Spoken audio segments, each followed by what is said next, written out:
Good morning again. This is Karen Blanchard. I am your facilitator for NorthPoint Thrive Session 8. Food is medicine. I am happy to be with you today. This topic is one that's broad but very timely and connects very well with the purpose and program goals for NorthPoint Thrive. Food represents an opportunity to make a change in our health. The concept of food is medicine is akin to the old statement, eating an apple a day keeps the doctor away, or using chicken soup to treat a cold. NorthPoint Thrive's primary goal is to provide useful information to promote resilience as related to COVID-19 and also racialized trauma that we're living in now.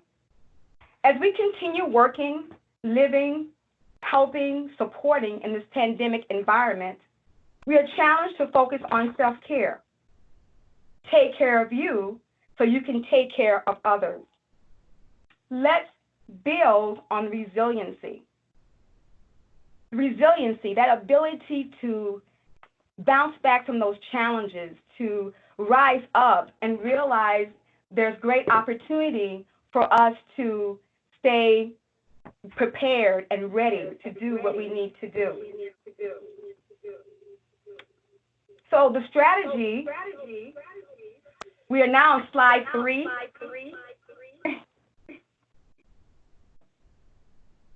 The strategy is to, I'm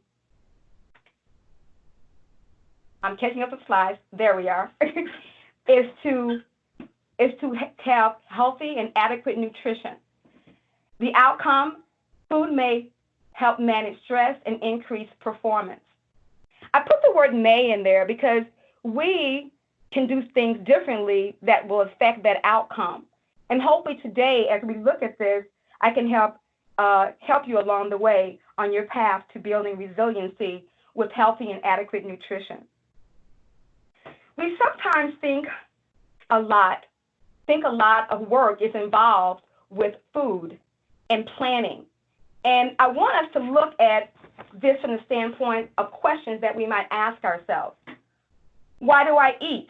When do I want to eat? What do I eat? How much do I eat? How often do I eat? And where? Where do I invest my energies? This idea of questions is a platform for us to look at a mindful eating cycle. So today's focus on food is medicine is to look at the mindful way of looking at eating and how it will help us heal our body, nourish our body, and help us to perform so much better every day. It is important key to using this concept as we talk about food as medicine. Sometimes food is related to memories, our mom's cooking, the time spent with family or friends, or a soothing spoon of something to ease anger, disappointment, or stress. So let's look at mindful eating as a way to help reduce stress that can affect our blood pressure. Why? The question is there. Because stress increases blood pressure. The what? Certain foods help lower blood pressure. We've talked about the DASH diet before, dietary approaches to stopping hypertension. And you don't have to wait to get hypertension. The key there is stopping hypertension. But if we move hypertension away, it still is a very viable way for us to work on our bodies to make it healthier and ready to do what we need to do. Again, the goal today is to help us realize how do we bounce back, use that resiliency. Foods high in potassium, magnesium, and calcium help manage blood pressure. These foods also help manage and maintain muscles in other parts of our body. It helps cool us down. It's so many things that we get from the food that we eat. Again, food is medicine. Meal plans that support a variety of food yield a punch of nutrition. I say that because oftentimes we'll hear about blueberries or blackberries or foods that will help us feel better, and we think about eating one or two of those things and not think about how much we eat of them, to yield the punch that we need to help us along the way. Choose to eat food with different colors, sizes, and textures. And what I'm getting at is that it's building on that variety, really touching in on what our likes and dislikes are, and our opportunities to build on, if we don't like something, to try it, because it will give us that good nutrition to help us along the way.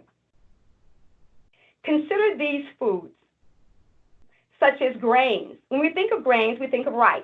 We think of quinoa.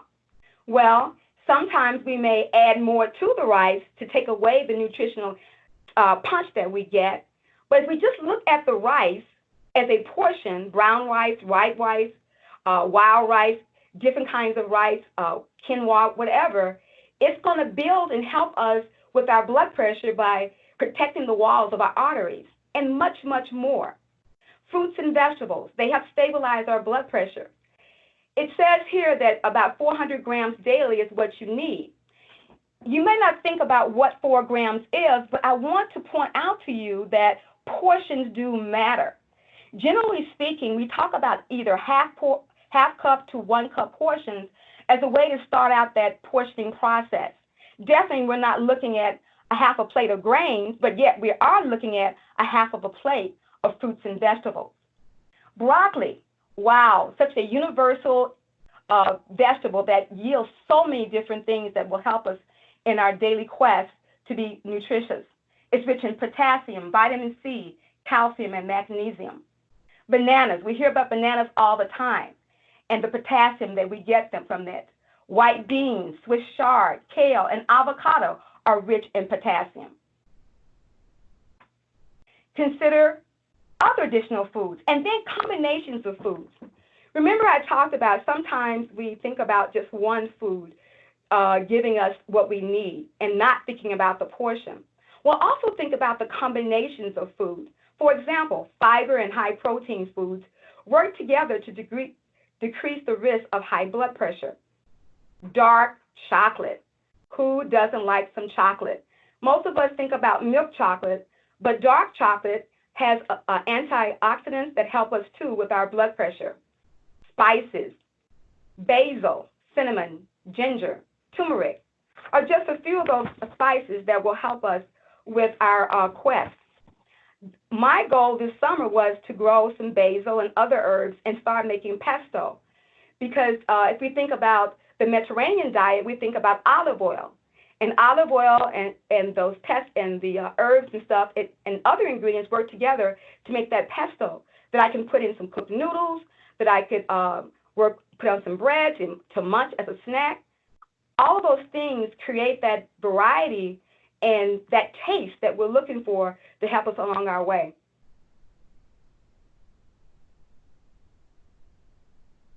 You know, as we talk about mindful eating and mindful approaches, I want us to also consider the fact that mindlessness is also present.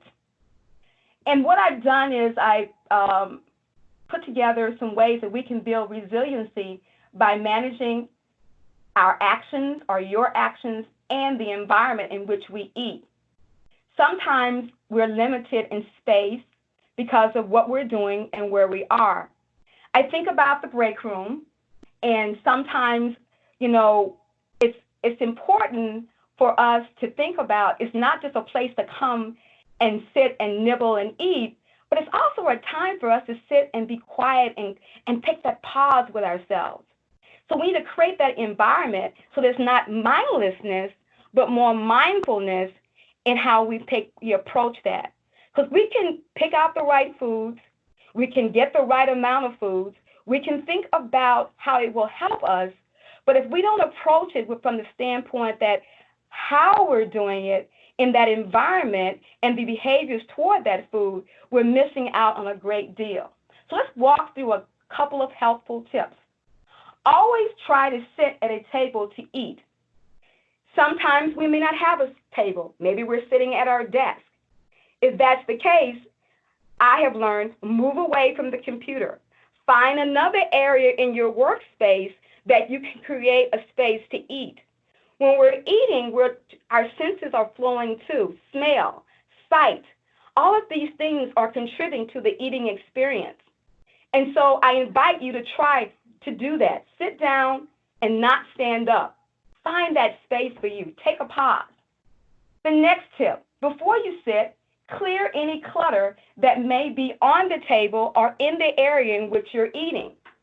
All of these things create that great opportunity and platform to be resilient and mindful. Tip number 3, set a place for yourself, even if you are eating alone. That's so important. Sometimes I suggest to people, put a flower in a vase, or one stem flower. If it's not in a vase, lay it near your place setting or something. Have the window open when the sun's shining in if you can, or just create that opportunity where everything is just for you. It's time to take care of you. Tip number 4, use tableware and utensils that appeal to you. I definitely will find that plate with something on it that will speak to me. I have one plate that it's a spring plate. It has flowers and bees and all different things to suggest spring. And it really helps set the tone for me to enjoy my experience eating. Tip number 5, take a moment to adjust the lighting so it feels pleasant to you. And sometimes we're not eating alone. We may be eating with others. All of these things help us enjoy the value of socializing together. It has been said that when we eat with others, we tend to eat more. Now, that can be a pro and a con, depending on what you're eating and how much you're eating. But the pro is that you're there with someone, sharing that time together and enjoying a meal together, in which, that's an opportunity right there to relieve stress.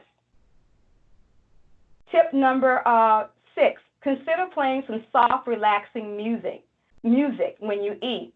I, for one, have enjoyed the music that we've been hearing in our morning huddles, and it has kind of set the tone for my day. Well, relaxing music can also set the tone while you're eating. So consider that. Relaxing doesn't mean loud and thumping and things of that nature, but find something that sets the tone for how you feel at the moment. And if you're feeling down, find something that's going to lift you up. Tip number 7, try to minimize multitasking while you're eating. We tend to do that often because we are thinking about all the things we have to do. If you look at tip 1, 2, 3, 4, 5, and 6, if you set all that up, then you create that environment where you are going to be least likely to multitask when you're eating. I invite all of you to try to do this, even today. It can happen so easily, and it can be done with a heart focus on taking care of you so that you can take care of others.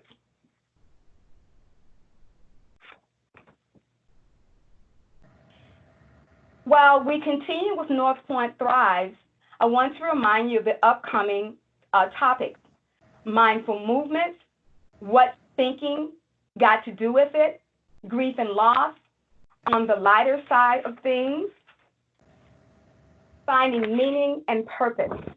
As we look at all of these, remember, we're building a framework for you to work toward being resilient in this time of trauma, this time of uncertainty, remembering that we can only do what we can do. But the most important thing to do is to take care of ourselves so that we can take care of others. Enjoy your food, and enjoying your food, receive healthy rewards. As you look at your food intake, remember, we're helping our brain, we're helping our muscles, our lungs, our skin, hair, eyes, not eggs, but eyes, heart, bone, bowels. We're doing all of these great things. So make some mindful choices that will really help you to be better at what you do. I thank you, and I will have a gift for you. I will be sending out a little sheet that talks about the mindful behaviors and actions that will help us during our day. Thank you, NorthPoint. Enjoy this day. I love all of you. Thank you, Karen. We have just a few minutes, so if anyone has